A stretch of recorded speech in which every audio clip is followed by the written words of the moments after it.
సుస్వరము పరిశుద్ధ స్వరము హృదయాన్ని తాకి శుద్ధి చేయుము మనసుని చుటకై నీకు రక్షణని చుటకై ప్రేమించి దిగి వచ్చిన పరిశుద్ధాత్మని స్వరము ఇది రక్షణ దినము ఇది అనుకూల సమయము ఇది రక్షణ దినము ఇది అనుకూల సమయము.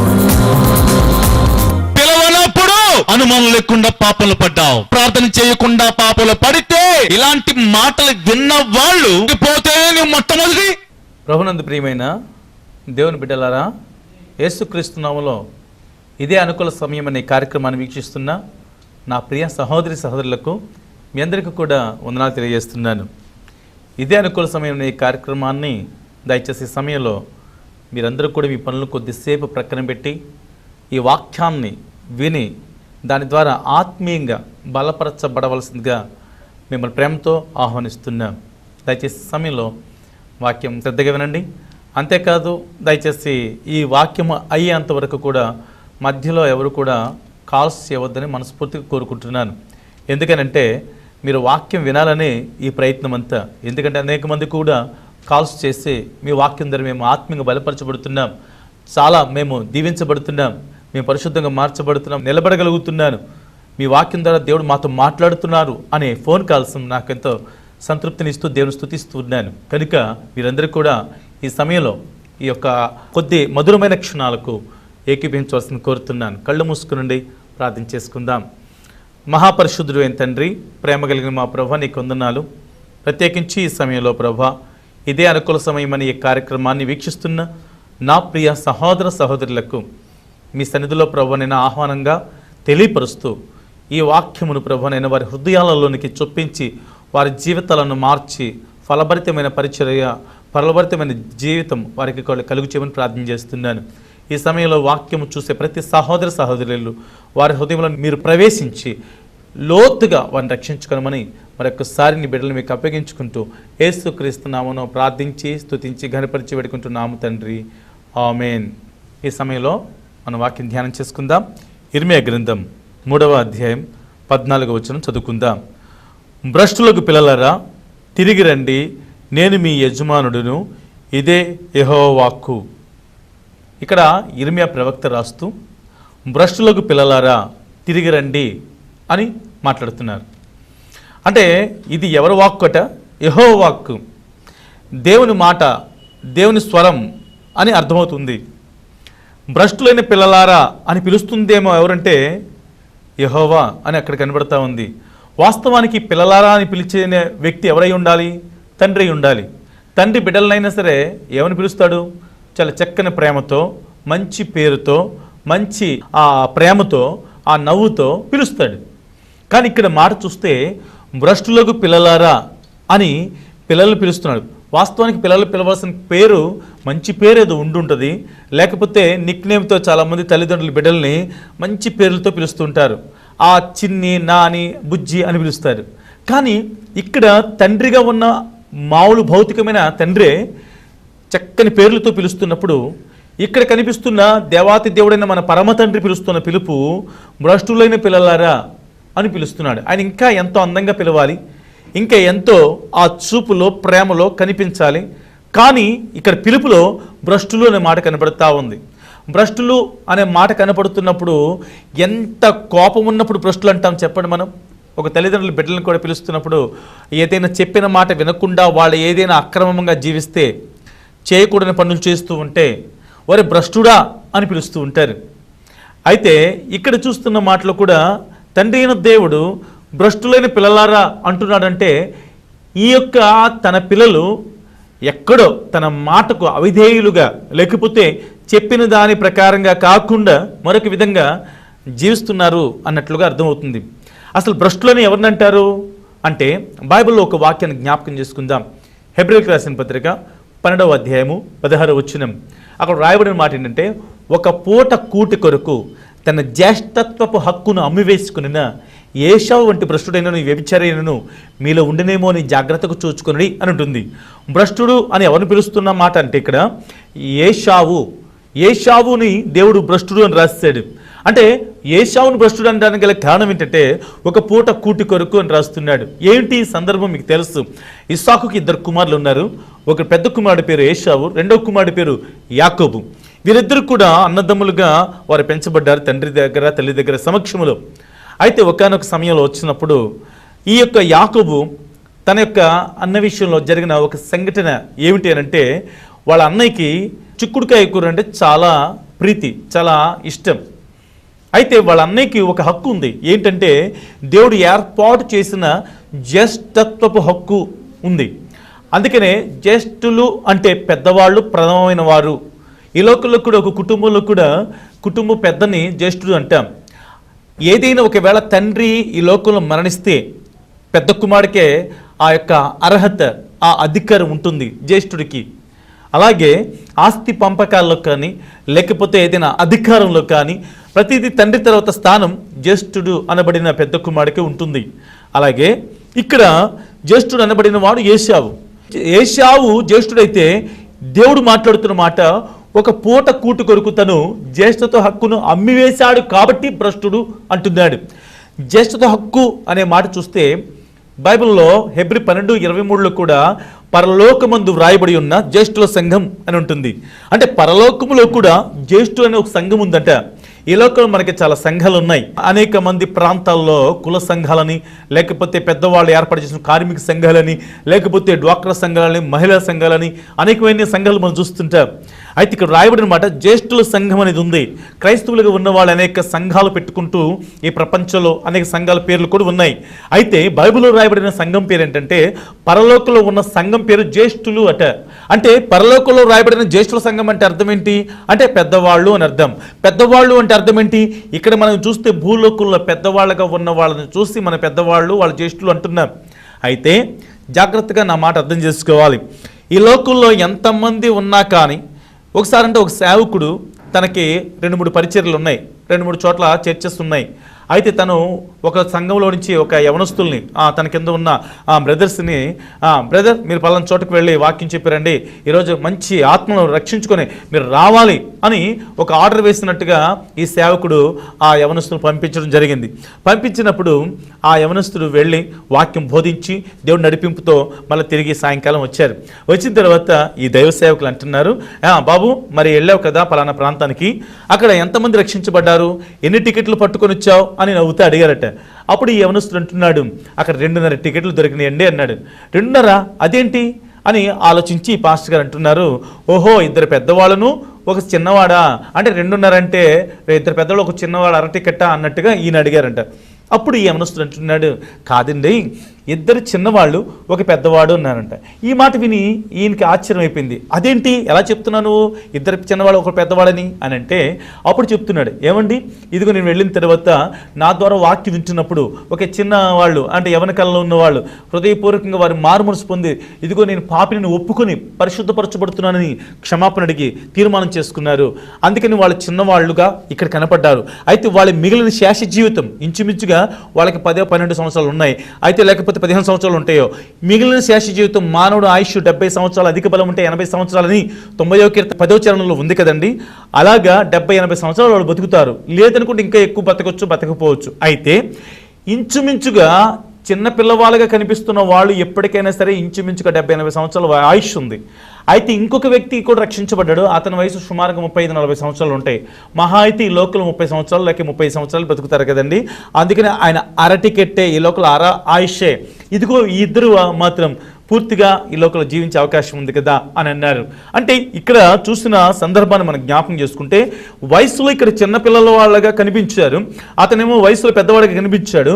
కానీ వాక్యానుసారంగా చూస్తున్నట్లయితే చిన్నపిల్లల వయసు ఇక్కడ అనేక సంవత్సరాలు ఈ లోకంలో కూడా దేవుని బిడ్డలుగా జీవించడానికి అవకాశం ఉంది. కాబట్టి వారు ముందుగానే వాక్యం విని రక్షించబడ్డారు. కాబట్టి ఈ లోకంలో అనేక సంవత్సరాల ఆయుష్ ఉంది కాబట్టి ఫుల్ టికెట్లు అన్నాడట.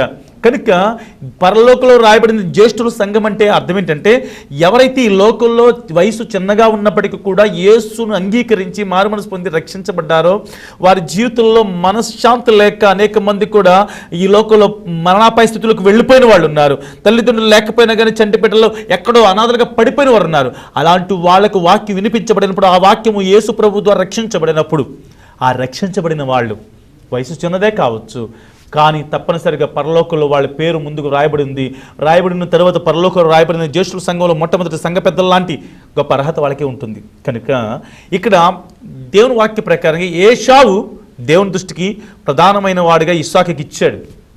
అయితే అలాంటి జ్యేష్ఠత్వ హక్కు విలువ ఏశావుకు ఉంది. పరలోకంలో కూడా అతని పేరు రాయడానికి అవకాశం ఉందేమో. అయితే అలాంటి ఏశావు ఒకానొక సమయం సందర్భం వచ్చింది. చాలామంది క్రైస్తవులు వాక్యం వినే వాళ్ళకి తెలుసు ఈ మాట. తనకి ఎప్పటి నుంచి ఒక ప్లాన్ ఉంది. ఏంటి ఆ ప్లాన్ అంటే వాళ్ళ అన్నయ్య దగ్గర ఉన్న జ్యేష్ఠత్వ హక్కు సంపాదించాలి అని, ఆ హక్కు నేను పొందుకోవాలి అనే ఒక ప్లాన్తో ఏం చేశాడంటే వాళ్ళ అన్నయ్య పొలంలోకి వెళ్ళి పొలం పనులు చేస్తూ ఉన్నాడు. అయితే ఈ యాకోబు ఏం చేస్తున్నాడు తెలిసిన, ఈ యాకోబు వాళ్ళ అన్నయ్య వచ్చేలోపు చిక్కుడుకాయ కూర అంటే ఇష్టం కదా అని చెప్పి చక్కగా మంచి మరి రూపులో మంచి అందంగా, లేకపోతే మరి ఏమేస్తున్నాడు దాంట్లో ఎలాంటి మసాలాలు వేస్తున్నాడో తెలియదు, కానీ చక్కని రీతిలో వండుతున్నాడు. అయితే వాళ్ళ అన్నయ్య వచ్చేటప్పుడు తప్పనిసరిగా ఆకలితో వస్తాడు. ఆకలితో ఉన్నవాడికి గిజ్జి అయినా చాలా చక్కని రుచి కలిగి ఉంటుంది. కనుక వాళ్ళ అన్నయ్య రావటమే ఆ స్మెల్ చూస్తే ఏమనుకుంటాడని ముందు ఊహించే ఉంటాడు యాకోబు. చక్కగా వండుతూ ఉన్నాడు, చక్కగా వంటలో జరుగుతూ ఉంది. అయితే వాళ్ళ అన్నయ్య రానే వచ్చాడు, కష్టపడి వచ్చాడు, చెమటలతో కాల్చుకుంటూ వచ్చాడు. బయట నుంచి లోపలికి వచ్చే లోపలే మంచి సువాసన వెదజల్లుతూ ఉంది. తనకి ఇష్టమైన కూర వాసన చాలా గుమగుమలాడిపోతూ ఉంది. లోపలికి వచ్చి చూశాడు. చూసిన తర్వాత వాళ్ళ తమ్ముడు అడిగా, ఏంట్రా ఏం చేస్తున్నావు అంటే, అన్నయ్య నేను చిక్కుడుకాయ కూర వండుతున్నాను అన్నయ్య అన్నట్టుగా అన్నాడు. అంటే అప్పుడు వెంటనే అది చూసి అంటున్నాడు, ఆ ఎర్రగా ఉన్న ఆ చిక్కుడుకాయ కూర నాకు కూడా పెట్టవా అన్నాడు. అన్నయ్య నీకంటే ఎక్కువేంటి అన్నయ్య, నీకు కావాల్సినంత తీసుకోవచ్చు అన్నయ్య, నీకు కావాల్సిన నీకోసం వండుతున్నాను అన్నట్లు చెబుతూ పెడుతూ ఒక మంచి మాట, ఒక ఆశ్చర్యకరమైన మాట, ఒక అద్భుతమైన మాట వాడుతున్నాడు. ఏంటో తెలుసా, అన్నయ్య నీకు కావాల్సినంత కూర నీకు చక్కగా కడుపు నిండా తిను, కాదంటలేదు, కానీ నేను ఒకటి అడుగుతాను ఇస్తావన్నయ్య అంటే, అరే తమ్ముడు కదా నువ్వు, నీకేం అడిగినా ఇస్తాను నేను అన్నాడంట. సరే అన్నయ్య ఏం లేదన్నయ్య, నీ దగ్గర జ్యేష్ఠత హక్కు ఉంది కదా, ఆ హక్కు నాకు ఇచ్చేవా అన్నాడు. అనేసరికి వాస్తవానికి దేవుడు ఏర్పాటు చేసిన జ్యేష్ఠ హక్కును ఏశావు ఏమనాలంటే, అరే తప్పురా తమ్ముడు, నీకు అది తప్ప ఏదైనా ఇస్తాను, ఎందుకంటే దేవుడు ఏర్పాటు చేశాడు అది జ్యేష్ఠుడుగా నన్ను, ఇంకంతే, జ్యేష్ఠుడుగా ఉన్న స్థానాన్ని నేను మాత్రం వదిలిపెట్టకూడదు, అది తప్పు అనవలసిన ఏశావు ఏమన్నాడు తెలుసా, నేను చావబోతున్నాను రా, ఎందుకు నాకు ఈ హక్కు అని చెప్పేసి వెంటనే దాన్ని తృణీకరించాను అని రాశాడు. కాబట్టి ప్రియ సహోదరులారా, ఈ మాట మీకు అర్థమవుతుందా?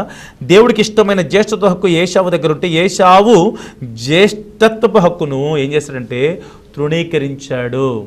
అలాగే ఈ జ్యేష్ఠత్వ హక్కు తృణీకరించాడు కాబట్టి దేవుడు రాస్తున్నాడు, ఒక పూట ఆ యొక్క చిక్కుడుకాయ కూటి కోసం దేవుడు ఏర్పాటు చేసిన విలువైన హక్కును తృణీకరించడం అంటే అమ్మివేశాడు. తమ్ముడికి పోతే పోయిందే, నాకు ఆ యొక్క చిక్కుడుగా కూర ఇష్టం అన్నట్లుగా తీసుకున్నాడు. అందుకనే ఒక పూట కూట కొరకు తన జ్యేష్ఠత్వ హక్కును అమ్మివేసుకున్న ఏశావు వంటి భ్రష్టుడు అంటున్నాడు. అంటే ఒక పూట తిండి కోసం దేవుడు ఏర్పాటు చేసిన హక్కు. ఈరోజు నా ప్రియ సహోదరుడా, దేవుడు నిన్ను ప్రపంచంలో పుట్టించాడంటే ఒక ప్లాన్ ఉంది. ఆ ప్లాన్ ద్వారానే ఈ లోకంలో నువ్వు పుట్టావు. అందుకని ఆ ప్లాన్ బట్టి దేవుడు ఏర్పాటు చేసుకుంటూ ముందుకెళ్తూ ఉంటే నీకు అనేక సార్లు వాక్యము ద్వారా దేవుని మాటలు వినిపించబడ్డాయి. యవనకాల జీవితంలో కూడా నువ్వు అనేక సార్లు నువ్వు ఏం చేస్తున్నావు తెలుసా, దేవుని వైపు తిరగకుండా పడిపోతూ ఉన్నావు. నేను ఒక మాట జ్ఞాపకం తెలుసుకున్నాను, బయటికి కనిపించిన పాప ఎన్నో విధాలుగా ఎంతోమంది చేస్తూ ఉంటారు, ఎన్నో విధాలుగా పడిపోతుంటారు, బయటికి మాత్రం మంచి వ్యక్తులుగా కనిపిస్తుంటారు. ఒక కుటుంబం ఉంది, భార్య భర్తలు చక్కగా ప్రేమగా బాగానే కనిపిస్తూ ఉంటారు. భర్త వెళుతున్నప్పుడల్లా కూడా వెంటనే పొద్దునే ఆలస్యం చేయకుండా చక్కని భోజన పానంలో వండి టిఫిన్ చేసి నీళ్లు పెట్టి స్నానంకి, ఆ తర్వాత ఆయన డ్యూటీకి వెళుతున్న టైంలో చక్కగా క్యారేజ్ పెట్టి ప్రేమతో పంపిస్తూ ఉండేది. ఆయన చక్కగా నా భార్యకి నేనెంత ప్రేమ అని చెప్పేసి వెళ్ళిపోయాడు డ్యూటీకి. అలాగే కొంతకాలం జరుగుతూ ఉంది. కానీ ప్రతి విషయాన్ని కూడా దేవుడు చూస్తూ ఉంటాడు. దేవుడి యొక్క సిద్ధపాటు జీవితంలో లేని వాళ్ళ జీవితాలు ఎలా ఉంటాయో, ఇదిగో అతను వెళ్ళిపోయిన తర్వాత ఆ సహోదరి ఇదిగో ఒక పరపురుషుడితో అక్రమమైన సంబంధాన్ని కలిగి ఉంది. తను ప్రతిరోజు అలా జరుగుతూ ఉంది. ఒకానొక రోజు రానే వచ్చింది. బైబిల్లో రాస్తున్నాడు, నీ పాపం నిన్ను పట్టుకును అని చెప్పిన మాట వాక్యం ఉంది. కనుక ఒకానొక రోజు రానే వచ్చింది. ఇదిగో తను అనుకోకుండా డ్యూటీకి డ్యూటీకి వాళ్ళ భర్త పొద్దున్నే ఆ క్యారేజ్ పట్టుకుని వెళ్ళిపోయాడు. ఏదో ఒక సందర్భంలో ఒక అరగంట తర్వాత అసలైంది ఏదో మర్చిపోయిన తర్వాత మరలా డ్యూటీ దాకా వెళ్ళిన వ్యక్తి మరలా ఏం చేస్తాడంటే ఇంటికి వచ్చేసరికల్లా తలుపులు సౌండ్ వచ్చేసరికల్లా తన భర్తని భయపడిపోయి వెంటనే ఆ వచ్చిన పరపురుషుడు యొక్క చెప్పులు ఆ మంచం కింద పెట్టేసింది. ఎప్పుడైతే మంచం కింద పెట్టేసిందో అమ్మయ్య అనుకుని టెన్షన్ పడుతుంది, కంగారు పడుతుంది. అయితే ఈయన కావాల్సిన వస్తువు వెతుక్కుంటానికి తీస్తున్నప్పుడు అది దొరక ఎక్కడ మంచం నుంచి కింద పడిపోయిందేమో అని చెప్పేసి కింద మంచం దగ్గర వంగి ఆ మంచంకి అడ్డు ఉన్న ఆ పైన ఆ దుప్పటిని పైకేస్తాడు. ఎప్పుడైతే ఇలాగా తల వంచి ఆ దుప్పటి పైకేస్తూ కింద చూస్తాడు, చెప్పులు కనబడ్డాయి. ఏంటి చెప్పులు కనబడి చూస్తే ఆ చెప్పులు వెనకాల ఆ పరపురుషుడు ఉన్నాడు. షాక్ అయిపోయింది. ఆయన షాక్ అయిపోయాడు. ఎవరు ఏంటి అని అడిగలోపు అర్థమైపోయింది వాళ్ళ జీవితం అంతా. ప్రియా దేవుని బిడ్డలారా, ఒక్క దేవుని బిడ్డలుగా ఉన్న నీవు, ఆత్మీయంగా ఉన్న నీవు, పరిశుద్ధమైన జీవితం గడుపుతున్న నీవు ఏమన్నా నువ్వు నమ్మకంగా ఉంటున్నావా? బైబిల్ ప్రకారంగా నీ భర్తతో నీ భార్యతో నువ్వు నమ్మకంగా ఉంటున్నావా? దేవునికి నమ్మకంగా ఉంటున్నావా? సంఘానికి నమ్మకంగా ఉంటున్నావా? దేవుని సేవకుడికి నమ్మకంగా ఉంటున్నావా? నీవు కొన్నిసార్లు నీ భర్తని, కొన్నిసార్లు నీ భార్యని అదొక రకంగా ఇదవుతున్నావా? ఇదిగో ఆ సందర్భంలో తన భర్త ఎంత కుమిలిపోయాడంటే, అరే నా భార్య నన్ను ప్రేమిస్తుంది అనుకున్నాను, డ్యూటీకి వెళ్తుంటే చక్కగా నాకు పరిచయం చేస్తుంది అనుకుంటున్నాను, కానీ ఇంత భయంకరంగా చేస్తుందని చెప్పేసి తన భార్యను ఏం అనలేక, తన భార్య అంటే ఇష్టమై ఉన్న ఈయన నెమ్మదిగా అట్లాగే చూస్తాడు. బయటకు వెళ్ళిపోయి తెలియరాని రీతిలో అతను భయంకరంగా ఆత్మహత్యకు పురుకొల్పబడ్డాడు. అయితే ఈ జీవితం ఇంతటితో ముగించింది అనబడుతుండగా ఆ సహోదరి ఏం తెలియదు, పబ్లిక్లో అందరికీ ముందు చెడ్డ పేరు వచ్చేస్తుంది, అందరి ముందు పరువు పోయింది. బైబిల్లో నీ జీవితం ఎలా ఉందో ఒకసారి ఆలోచించుకో. బైబిల్లో నువ్వు ఎలా ఉన్నావో, నీ పరిస్థితులు ఎలా ఉన్నాయో ఆలోచించుకో. వాక్యానుసారం జీవితంలో నువ్వు జీవిస్తున్నావా? నీవు కూడా దేవుని వాక్యమును లేకపోతే ప్రార్థనా జీవితమును అవలంబించిన మొదలుకొని దేవుడు నీకు జ్యేష్ఠ హక్కు ఇచ్చినట్టు కాదా? నువ్వు మారు మనసు లేనప్పుడు, నువ్వు పాపంలో పడిపోయినప్పుడు, నీ జీవితం నాశనకరమైన గోతులకు వెళుతున్నప్పుడు, నీవు ఇంకెందుకు నా బ్రతుకు అనుకున్న సమయంలో దేవుడు నిన్ను దర్శించలేదా? వాక్యం ద్వారా దర్శించలేదా? అనేక మంది హృదయాలలో నీవెవరో చిరాకు పడుతున్న సమయంలో ఎవ్వరు కూడా నిన్ను ప్రేమించకపోయినా దేవుని సేవకుడు నిన్ను ప్రేమించి, దేవుని సేవకుడు తన కుటుంబం నిన్ను ప్రేమించి, నిన్ను ఆహ్వానించి ప్రేమ చూపించలేదా? ఇలాంటి ప్రేమ చూపిస్తుండగా నువ్వేం చేస్తున్నావు? బయటికి మాత్రం దేవుని బిడ్డగా కనబడుతూ మధ్యలో ఇదిగో ఇలాంటి అక్రమమైన సంబంధం కలిగి ఉన్న ఆ సహోదరు వలె అందరూ ఎదురుగుండా చేతరించుకునే జీవితం వచ్చేస్తుంది. అందరూ కూడా తన చులకనగా చూస్తున్నారు. తన జీవితంలో ఇంకెందుకు నా బ్రతుకు కూడా, ఏంటి నా పరిస్థితి ఎలాగైపోయింది అని చెప్పేసి ఏ వ్యక్తి అయితే పరాపురుషుడు ఆ పురుషుడి దగ్గరికి వెళ్ళి, ఇదిగో నేను నీతో మరి నీ వల్లనే నాకు ఈ కాపురం ఇలా అయిపోయింది, నేను నీతో ఇలా జీవిస్తాను అని చెప్పినప్పుడు అతను అంటున్నాడు, నిన్ను కేవలం నేను వినియోగించుకున్నాను తప్ప నీకు నాకు సంబంధమే లేదన్నాడు. అప్పుడు తన హృదయం బద్దలైపోయింది. ఏంటి నన్ను ఎంత మోసం చేశాడు అని చెప్పేసి వెళ్ళిపోయి, ఇదిగో నేను కూడా ఎందుకు బతకటం అని చెప్పేసి తను కూడా చావటానికి వెళుతుండగా ఒక చోట నుంచి మైక్లో సువార్త వినపడుతుంది. ప్రయాసపడి భారం మోసుకుంటున్న సమస్త జనులారా నా ఎద్దుకు రండి, నేను మీకు విశ్రాంతిని కలుగజేస్తున్నానే వాక్యం. ప్రియా దేవుని బిడ్డలారా, ఒక్కసారి ఈ మాట నీకు అర్థమైతే, ఆ మాట విన్న తర్వాత ఒక్కసారి కుమిలిపోయింది. యేసయ్యా నిన్ను అంగీకరించిన తర్వాత నేను తప్పు చేశాను, తిరిగి నేను తప్పు చేయడానికి ఇష్టపడట్లేదు. ఇదిగో నన్ను జ్యేష్ఠురాలుగా దేవుని బిడ్డగా సంఘంలో చేశావు, కానీ ఇదిగో ఒక పూట అపవిత్రమైన కూటు కోసం నువ్వు ఏర్పాటు చేసిన విలువైన ఆత్మీయమైన ఈ జ్యేష్ఠత హక్కును, పరిశుద్ధమైన హక్కును, పరిశుద్ధమైన జీవితం కలిగే హక్కును నేను తృణీకరించాను. ఆ సమయంలో ఒకసారి నా జీవితం నాశనం అయిపోయిందని ఏడుస్తూ ఉండగా దేవుడు మరలా దర్శించాడు. అప్పుడు వాక్యంలో ఏం మాట్లాడుతున్నాడు దైవసేవకుడు? కీర్తన 90వ కీర్తన 8వ చరణంలో ఈ విధంగా ఉంది, నీ రహస్య పాపంలో ఆయన ముఖకాంతిలో కనబడుతున్నాయి. ఇదిగో నా రహస్య పాపం కానీ, నీ రహస్య పాపం కానీ నీకు నాకు తెలిసినా కానీ బయటికి చెప్పకపోయినా కానీ ఆయన ముఖకాంతిలో కనబడుతున్నాయి. ఆయన ముఖకాంతి అంటే ఆయన ముఖంలో కనిపించే ఆ యొక్క కవళికలు కాదు. నువ్వు గనక దేవుని యొక్క పాదముల చెంత వెళ్ళి, అవును ప్రభువా భ్రష్టురాలు అయ్యాను లేక భ్రష్టుడయ్యాను అని నీకు తెలిస్తే ప్రార్థన చేస్తూ ఉంటే ఆయన ముఖకాంతి, ఆయన ముఖ కవళికలు కనబడతాయి. ఆ ముఖ కవళికలనే కాంతి, ఆ వెలుగులో ఆయన ముఖము కాకుండా ఏం కనపడుతుంది తెలుసా? నీవు అంతరంగంలో చేసిన ప్రతి పాపమును కూడా అక్కడ లిస్టు డైరెక్ట్గా వచ్చేస్తూ ఉంటుంది.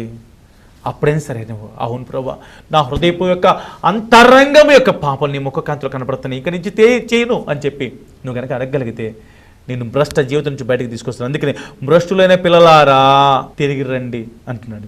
ఇప్పుడైనా తిరిగి రా. ఇదిగో ఈ వాక్యం వింటున్నావు నీవు ఎన్నిసార్లు 2013లో అలాగే 2012 2014 అలాగే ప్రతి సంవత్సరం కూడా ఏదో విధంగా ఈ సంవత్సరం మారుతానంటూనే ఉండవు. కానీ నీలో మార్పు ఉందా? 2014 కూడా వచ్చేసింది, మారుతున్నావా? ప్రియా తమ్ముడా, ఒకసారి ఈ వాక్యాన్ని ధ్యానం చేసుకో, అర్థం చేసుకోవాల్సిందిగా కోరుతున్నాను. ఎందుకనంటే ఇక్కడ భ్రష్టులు అనే మాట ఏశావుకి ఎందుకు వచ్చింది అంటే, ఒక పూట కూట కొరకు తనకి దేవుడిచ్చిన జ్యేష్ఠత హక్కును తన తమ్ముడికి చులకనగా అమ్మివేసి ఆ యొక్క తిండి కోసం ఆతురపడినందుకు భ్రష్టుడయ్యాడు.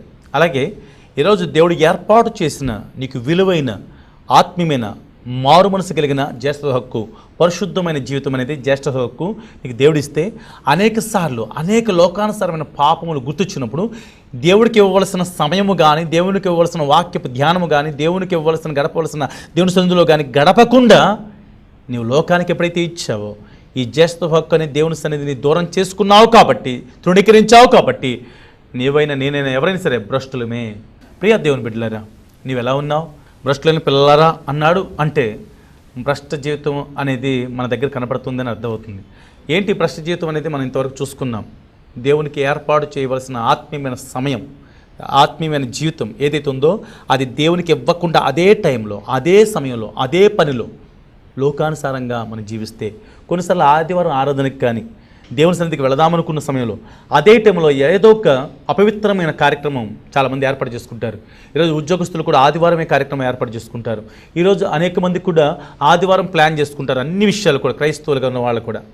ఎప్పుడైతే దేవుడు ఏర్పాటు చేసిన జ్యేష్ఠత్వ హక్కు ఆదివారం ఆరాధన మనకి, ఆ హక్కును కూడా తృణీకరించి లోకానుసారంగా జీవించే వాళ్ళు చాలామంది ఉన్నారు. ఎప్పుడైతే అలా జీవించారో వాళ్ళని దేవుడు అంటున్న మాట ఏంటో తెలుసా? జ్యేష్ఠత హక్కును అమ్మివేశారు కాబట్టి భ్రష్టులు అని పిలుస్తున్నాడు, యేషోను పిలుచున్నట్టుగా. ఎందుకంటే నిర్గమకాండ 31:15లో కూడా 6 దినములు పని చేయవచ్చును, 7వ దినము యెహోవాకు ప్రతిష్ఠితమైన విశ్రాంతి దినము, ఆ విశ్రాంతి దినము పనిచేయు ప్రతివాడు తప్పక మరణశిక్ష నందును అని ఉంటుంది. అంటే నువ్వు ఒకవేళ అదే రోజు కనుక లోకానుసారమైన పని కోసం నువ్వు వెళితే దాని అర్థం ఏంటో తెలుసా? భ్రష్టుడైనట్టే. భ్రష్టులైన పిల్లలారా తిరిగి రండి అని పిలుస్తున్నాడు. కాబట్టి ఇప్పుడైనా ఈ వాక్యం విని తిరిగి వస్తే దేవుడు తప్పనిసరిగా నేను దీవెనకరంగా మారుస్తాడు. అందుకని బైబిల్లో రాస్తూ ఉంటాడు, ప్రకటన గ్రంథము 2వ అధ్యాయం 4వ వచనం, అయినను మొదట నీకుండిన ప్రేమను నీవు వదిలితివని నేను నీ మీద తప్పు ఒకటి మోపవలసి ఉన్నది. నీవు ఏ స్థితిలో నుండి పడితేవో అది జ్ఞాపకం చేసుకొని మారు మనసు పొంది ఆ మొదటి క్రియలను చేయము. అట్లు చేసి నీవు మారు మనసు పొందితేనే సరి, లేని ఎడల నేను మీ వద్దకు వచ్చి నీ దీపస్తంభమును దాని చోటు నుండి తీసివేతును. అయినను మొదట ఉండి నీ ప్రేమ వదిలేస్తావంటే అది నువ్వు భ్రష్టుడవడానికి కారణం. మొదట్లో మారు మనసు పొందినప్పుడు, ఓ యవన తమ్ముడా, యవన చెల్లి, అమ్మా, అక్క, ఒకసారి నువ్వు ఆలోచించు. దేవుని ఎందుకు నమ్ముకున్నావు? ఏదో సమస్య వచ్చినప్పుడు నమ్ముకున్నావు కదా, ఏదో బలహీనత వచ్చినప్పుడు నమ్ముకున్నావు కదా, ఏదో ఒక అద్భుతం జరిగింది కదా అని చెప్పేసి నమ్ముకున్నావు కదా. అయితే మరి అలాగే కంటిన్యూగా యేసుప్రభువుని నమ్ముకుని కంటిన్యూగా ఉంటున్నావా? మొదట్లో నువ్వు ఎంత ప్రేమించావు దేవుణ్ణి, దేవుని సేవకుడు వస్తే ఎంత ప్రేమిస్తున్నావు, దేవుని సంఘ బిడ్డలు వస్తే ఎంత ప్రేమించావు, దేవుని వాక్యం అంటే ఎంత ఇష్టమో, దేవుని సన్నిధి అంటే ఎంతో ప్రీతి కలిగిన నీవు మొదట్లో ఉన్న ఆ ప్రేమను వదిలిపెట్టేశావు. మొదట్లో ఉన్న దేవుని యొక్క ఆశ, ఆ ప్రార్థన జీవితం, ఆ పరిశుద్ధమైన జీవితం వదిలేసావు. ఏమైంది? మొదట్లో ఉన్న ప్రేమ, మొదట్లో ఉన్న త్యాగం, మొదట్లో ఉన్న ప్రార్థన, మొదట్లో ఉన్న సమయం, మొదట్లో ఉన్న దేవుడు అంటే ఆశ, దేవుడి సన్నిధి పరుగులెత్తే దానివే, పరుగులెత్తేవాడివే. ఇప్పుడు దేవుడు అంటే దూరం అయిపోయాడా? నీకు ఉద్యోగం వచ్చిన తర్వాత దేవుడు దూరం అయిపోయాడా? నీకు పెళ్ళైన తర్వాత భార్యను బట్టి నువ్వు దేవుని సన్నిధి దూరంగా అవుతున్నావా? నువ్వు దూరం అవట్లేదు అనుకుంటున్నావు. కానీ నీకు భార్యో, నీ భర్తో, నీ ఇంట్లో వాళ్ళు ఏదో ఒక సమస్య పెట్టి అడ్డు పెడతా ఉంటే, ఒకప్పుడు దేవుడి కోసం ఆశతో ఉన్న నీవు ఇప్పుడు ఎలా ఉన్న ప్రియ సహోదర సహోదరుడు ఆలోచించు. మొదటి ఉండి నీకు ప్రేమను వదిలిపెట్టావు, అందుకని నీ మీద తప్పు ఒకటి మోపుతున్నాడు. నువ్వే స్థితిలో పడ్డావు ఇప్పుడైనా సరే జ్ఞాపకం చేసుకో. ఎక్కడ పడిపోయినా పర్లేదు, ఆ పడిపోయిన స్థానాన్ని జ్ఞాపకం చేసుకొని మరలా తిరిగి మొదటి క్రియ చేస్తే నీకున్న చోట్లో ఆ దీపస్తంభాన్ని ఉంచుతాడు. అంటే దీపము ఉండే స్తంభము మీద దీపం ఉంటే ఎంత వెలుగుంటుందో, అలాగే దీపం అంటే బైబిల్ చెప్తుంది సామెతలు 20:27లో నరుని ఆత్మ యెహోవా పెట్టిన దీపము. ఆ దీపమును అక్కడ ఉంచుతాడు. అంటే ఆత్మ ఉన్నంతసేపు మనం ఎలాగైతే బ్రతుకుంటామో, దీపస్తంభం మీద దీపం ఉంటే ఎలాగైతే వెలుగుంటుందో, ఆ దీపస్తంభం ఉన్న చోట దీపమును తీసివేస్తానన్నాడు. ఒకవేళ కనుక ఈ యొక్క స్థితి నుంచి మరలా తిరిగి రాకపోతే, మారు మనసు పొందకపోతే, తిరిగి పాత జీవితం, అవును ప్రభు ఇలా పడిపోయి నిజమే, నా జీవితం ఇలా మార్చుకోవాలని ఆశపడుతున్నాను అంటే ప్రభు చెప్తున్నమాట, మారు మనసు పొందు, ఆ మొదటి క్రియలు ఇచ్చేయి. అప్పుడు నీలో ఉన్న ఆత్మ యెహోవా పెట్టిన దీపం కనుక దీన్ని ఆ ప్లేస్లో ఉంచుతాడు. అంటే నీకు ఇంకా కొంతకాలం ఆయుష్ ఇస్తాడు. ఈ ఆయుష్ ద్వారా ఇప్పుడైనా సరే నేను భ్రష్టుడని పిలవకుండా బలా నమ్మకమైన మంచి దాసుడా అని దేవుడిని పిలుస్తాడు. కాబట్టి భ్రష్టులైన పిల్లలరా తిరిగి రండి అని పిలుస్తున్నాడు. తిరిగి రమ్మని ఎక్కడ రమ్మంటున్నా అంటే ఆయన దగ్గరికే. యెహోవా వాక్కిది అంటున్నాడు. కాబట్టి భ్రష్టులోనే ఎవరినన్నాడు? ఒక పూట కోటు కొరకు తన జ్యేష్ఠత హక్కు నమ్మ వేసుకున్న ఏశావు వంటి భ్రష్టుడైనను వ్యభిచారైన ఉండనేమో చూసుకుంటానని చెప్పాడు. కాబట్టి ఒక పూట కూటు కొరకు ఏశావు తన ఇచ్చిన జ్యేష్ఠత హక్కుని అమ్మి ఆ తిండి కోసం జ్యేష్ఠుడిగా ఉన్న జీవితం పోగొట్టుకుని భ్రష్టుడైపోయాడు. ఈరోజు నీవు కూడా దేవుడు ఏర్పాటు చేశాడు. మొట్టమొదటిగా అందరికన్నా నిన్ను ఎక్కువ ప్రేమించి మారుమనసు ఇచ్చి బాప్తిసం ఇప్పించి రక్షణ మార్గం నడిపించి మంచి వాక్యపు బోధలో కానీ లేకపోతే పరిచారకుడిగా కానీ లేకపోతే నీకు మంచి ఉద్యోగం ఇచ్చి దేవుడు సేవకు ఉపయోగపడే సాధనంగా చేసుకుంటా ఉంటే నీకు వివాహం అయిన తర్వాత లేక ఉద్యోగం వచ్చిన తర్వాత లేక కొంత ఆర్థిక బలం వచ్చిన తర్వాత నీకు ఇదివరకు ఉన్న ప్రేమ, ఇదివరకు ఉన్న ఉద్దేశం, ఇదివరకు ఉన్న త్యాగం, ఇదివరకు ఉన్న దేవుని యొక్క ఆత్మ జీవితం తగ్గిపోయింది. నువ్వు అనుకుంటావు కదా కరెక్ట్గానే ఉన్నాను అనుకుంటున్నావు, కానీ నీకు ఎవరు అడ్డొచ్చారు ఆలోచించో. నీ భార్య అడ్డు రానట్టుగా నీకు కనపడుతుందేమో, కానీ భార్యే. నీ భర్త అడ్డు రానట్టున్నాడేమో, నీ భర్తే. మీ తల్లి అడ్డు వస్తుందేమో ప్రార్థనకి, జాగ్రత్త. నీ కుటుంబీకులు అడ్డు వస్తున్నారేమో. ఇప్పుడైనా సరే నేను భ్రష్టురాలైపోయాను, నన్ను క్షమించు ప్రభా అని అడిగితే ప్రభు ఇప్పుడే నీ భ్రష్ట జీవితం నుంచి విడిపించి మంచి పేరు పెడతా ఉంటాడు. చివరికి ఒక మాట యెషయా గ్రంథం 43 అధ్యాయం మొదటి వచనం ఈ విధంగా ఉంది. అయితే యాకోబు నిన్ను సృజించిన వాడు యెహోవా, ఇశ్రాయేలు నిన్ను నిర్మించిన వాడు ఈలాగు సెలవిస్తున్నాడు, నిన్ను నేను విమోచించి ఉన్నాను, భయపడకము, పేరు పెట్టి నిన్ను పిలిచి ఉన్నాను, నీవు నా సొత్తు అని దేవుడు పిలుస్తున్నాడు. ఎప్పుడైతే నీవు ఈ మాట విని సరెండర్ అయ్యి విధేయత చూపించి లోపలికి వస్తే ప్రభు చెప్తున్నాడు నీవు నా సొత్తు అని పిలుస్తున్నాడు. నీకు పేరు పెట్టి పిలుస్తాడు. ఆ యొక్క భ్రష్ట జీవితాన్ని పేరు తీసి నీకు మంచి పేరు పెడతాడు. అట్టి భ్రష్టత్వ జీవితం నుంచి దేవుడు నిన్ను విడిపించి తన యొక్క కుటుంబీకుల్లో చేర్చి నడిపించునుగాక. ఆమేన్. కళ్ళు మూసుకొని ప్రార్థన చేద్దాం. పరిశుద్ధుడైన తండ్రి నీ కొందనాలు. భ్రష్టులైన పిల్లల తిరిగి రండి అని పిలిచి ఇది నీ వాక్కుగా మాట్లాడావు కనుక ఎవరైతే నీకు ఇవ్వవలసిన స్థానమును నీవు ఇచ్చిన రక్షణను మర్చిపోయి మరలా లోకపు వైపు తిరిగారో వాళ్ళు భ్రష్టులైనట్లుగా వాక్యం ద్వారా తెలియపరిచావు. ఇటు జీవితం నుంచి నీ వైపు తిరగడానికి ఎవరైతే ఇష్టపడ్డారు ఈ వాక్యం ద్వారా వారిని పేరు పెట్టి పిలిచి వారిని సొత్తుగా చేసుకునమని జ్యేష్ఠపు సంఘములో వారిని చేర్చమని యేసుక్రీస్తునామమున ప్రార్థించి వేడుకుంటున్నాము తండ్రి. ఆమేన్. తండ్రి అయిన దేవుని యొక్క ప్రేమ, కుమారుడైన యేసుప్రభువారి యొక్క కృప, పరిశుద్ధాత్మికమైన సహవాసం నుంచి దిగిన ఆదరణ ప్రతి ఒక్కరిని కూడా జ్యేష్ఠుల సంఘంలో చేర్చి నడిపించును గాక. ఆమేన్. Praise the Lord. తొలకరివాన దీవెనలు కురిపించువాన పరిశుద్ధాత్మవాన ప్రభు వర్షించు నీ జీవితాన. తొలకరివాన దీవెనలు